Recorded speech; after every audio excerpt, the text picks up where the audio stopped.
Really quick, if you haven't seen my last episode from yesterday, make sure you check that one out because this is on Mazzy Truesword Paladin, and I'm asking the question, is this a new favorite commander? Not just for you, but for me.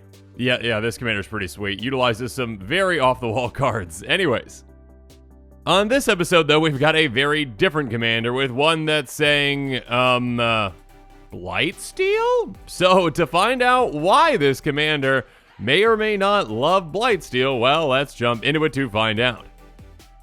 So, Neera Wild Mage is a 2/7 human elf shaman that costs 4 blue and a red.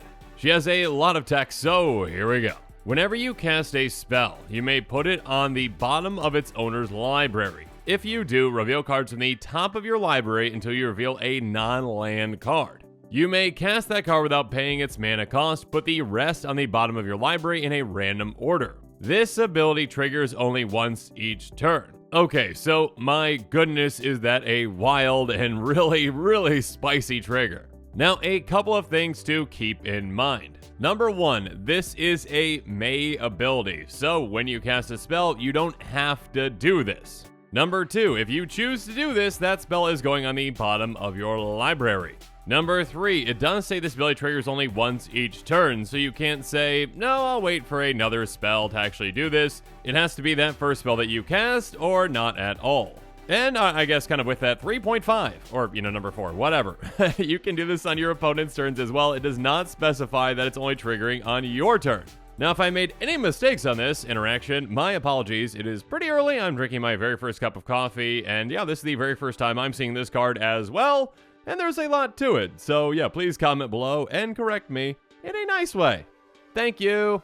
Regardless. So that is a good amount of things to keep in mind, but yeah, I mean, this is a very powerful effect with a ton of potential, and this is the type of commander I can see a lot of players out there being really excited about.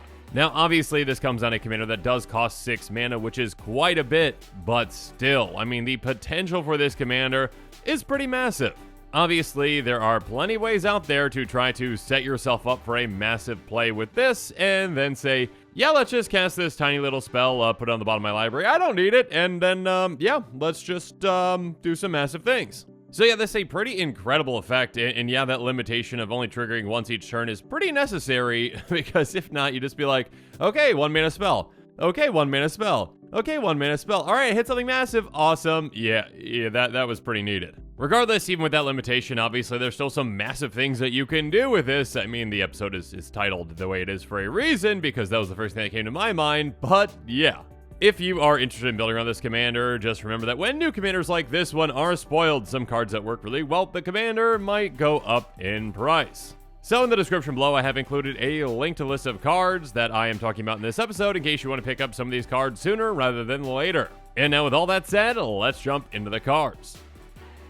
So, yeah, like I mentioned, the first kinds of cards that you're probably going to want to consider are just 1 mana instant speed cards, like, Opt, Consider, Expedite. Now, at some point, it kind of doesn't matter really what your 1 mana instant speed spells do, because, well, they are 1 mana and instant speed, and you're probably just going to be putting them on the bottom of your library, but yeah, some are definitely better than others for this deck. Opt is an instant for a blue. It says, scry 1, draw a card. Consider is an instant for a blue. It says, look at the top card of your library and put that in your graveyard, draw a card, so basically surveil, then draw. And Expedite says, our creature gains haste on turn, draw a card. Now, if you're trying to dig for something, yeah, Opt and Consider can definitely help you out, and Expedite can be very good once you get certain creatures into play.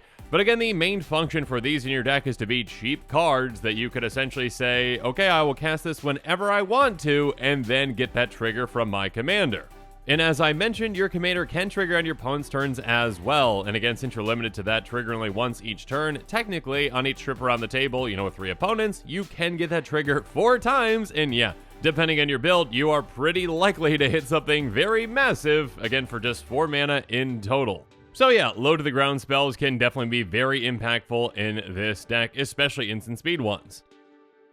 So we can also utilize some 1 mana X spells like Read the Runes and Epiphany of the Drownyard. Read the Rune says, draw X cards. For each card drawn this way, discard a card unless you sacrifice a permanent. So this one can draw us a ton of cards in a pinch later on in the game when we need to. I mean, we do have to discard, most of those cards or sacrifice permanents to actually keep some of those cards, but still. It is a flexible card in that if we just need to cast it for 1 mana, we can. We drew X cards with it, which is 0, and that's fine, but we are going to be able to get our commander's trigger. In a similar way, there's Epiphany of the Drowned Yard, which is kind of like a reverse Factor Fiction. It says really top X+1 cards of your library and separate them into 2 piles, and opponent chooses one of those piles, put that pile in your hand, the other in your graveyard. So again, this can be a great way to get a good amount of card advantage when we need it, or again, if we want that trigger, just pay 0 for that X and cast this for a single mana and have fun. So yeah, low to the ground flexible spells can also be very impactful. Now, some other cards you're going to want to consider are cards like Lens of Clarity, and this one says you may look at the top card of your library and at face down creatures you don't control. I mean, that second part's nice, not really all that needed in the vast majority of circumstances, but it's nice. But yeah, the important part is looking at the top card of your library whenever you want. Because obviously, with that, you can say, oh, there's something massive on top of my library. Let me cast this spell and cast it for free. So yeah, knowledge is power. Of course, there's also the reality chip, which helps out in a similar way, a 0/4 that says you may look at the top card of your library anytime.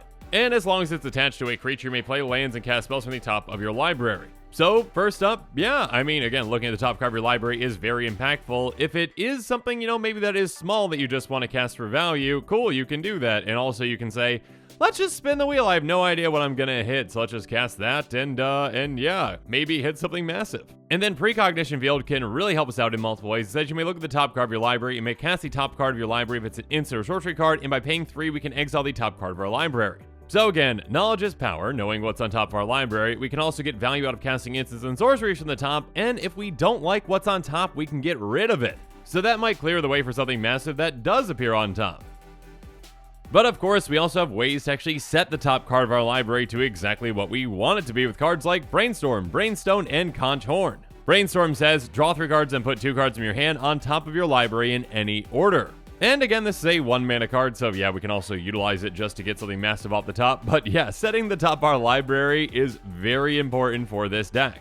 We might have something huge in our hand that is impossible for us to cast, but this can set ourselves up to actually cast it with our next trigger. Now with this one, we obviously have to do this, and then on the next turn cast a spell to get that trigger, but still, again, we've got plenty of instant speed 1 mana spells in this deck, and we can easily set ourselves up and do this. One that we do not need to set up in that way is Brainstone, as long as we already have it out. Pay 2, tap, sacrifice it, draw 3 cards, and put 2 cards from your hand on top of your library in any order, so basically an artifact version of Brainstorm. And even Conch Horn can really help us out, an artifact for 2 that has pay 1, tap, sacrifice it, draw 2 cards, and put any 1 card from your hand on top of your library. Again, ways to actually get these massive cards out of our hand and right where we want them to be are huge for this deck. But of course, there are some very expensive cards that can help us out as well that can say, hey, let's just go get what we want and put it directly on top with cards like Personal Tutor, Mystical Tutor, and Long-Term Plans. Personal Tutor says, search your library for a sorcery and reveal that card to all players, shuffle your deck, and put the revealed card on top of it.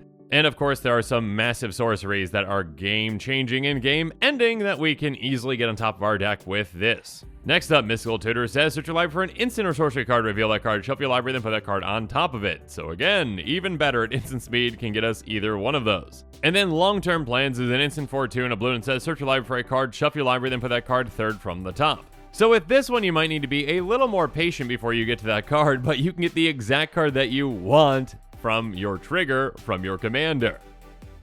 And we even have a land that can help us out with Mystic Sanctuary. It enters the battlefield tapped unless you control 3 or more other islands, and when it enters the battlefield untapped, you may put target instant or sorcery card from your graveyard on top of your library. So if we have a massive instant or sorcery from our graveyard, cool, we just put this land down, we get that on top of our library, and then we're like, okay, let's just cast our 1 mana, spell, and then get that off the top. So yeah, a very simple and easy way to set ourselves up.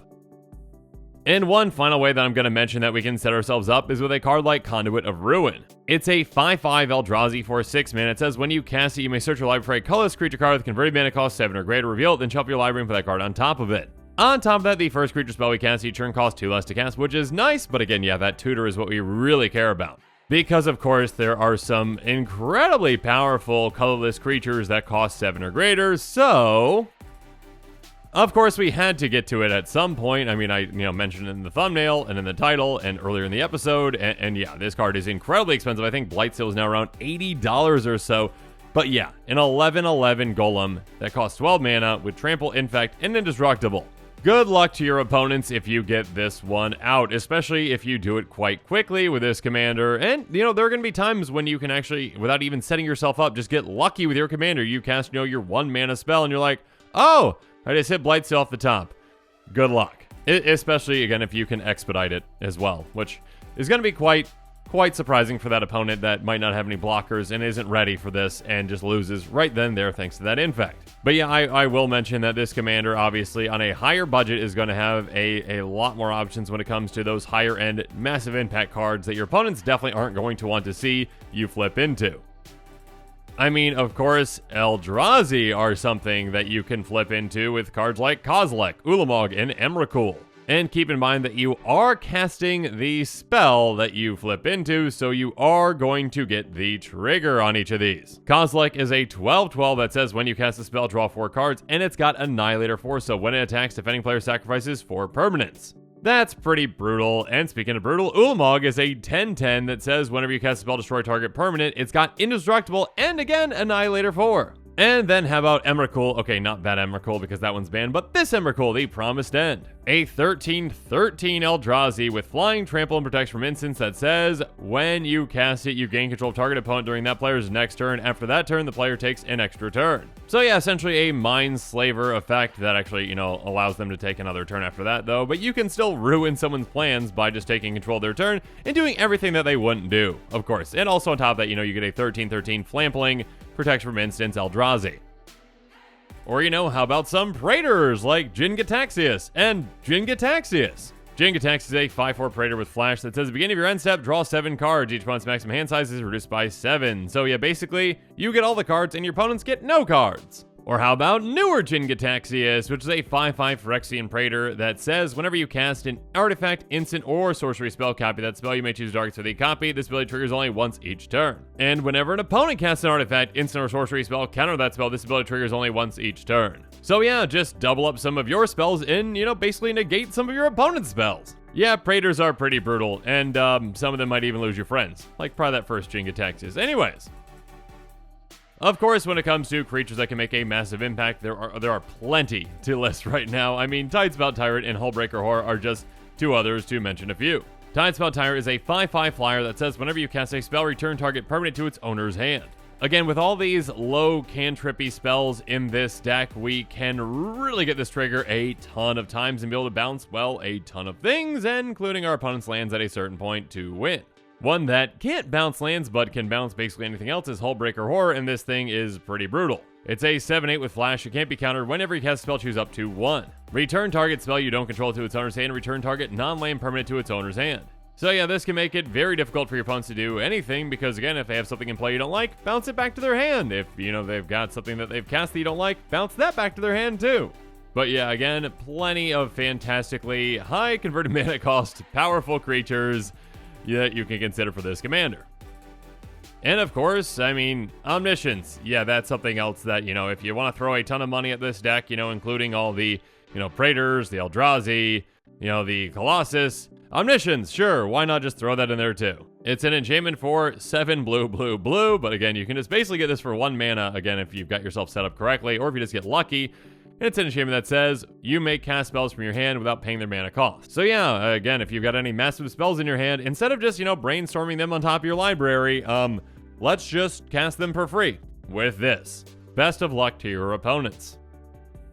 And of course, yeah, best of luck to your opponents if you include a bunch of extra turn spells in your deck, like, Expropriate or Time Stretch. Expropriate says, starting with you, each player votes for time or money. For each time vote, take an extra turn for this one. For each money vote, choose a permanent owned by the voter and gain control of it. Exile Expropriate. Just a hint, the vast majority of the time, if an opponent plays this, you are supposed to pick money and give them a permanent. Do not give them extra turns. Although they already are going to get, 1 extra turn. So it's basically like a Blatant Thievery plus an extra turn on top of it. Regardless, sometimes it doesn't matter. And what really doesn't matter probably is if an opponent casts Time Stretch, because they're going to get 2 extra turns after this one, and they're probably just going to win from there. But yeah, extra turns obviously can be a very expensive and very brutal way to build this deck.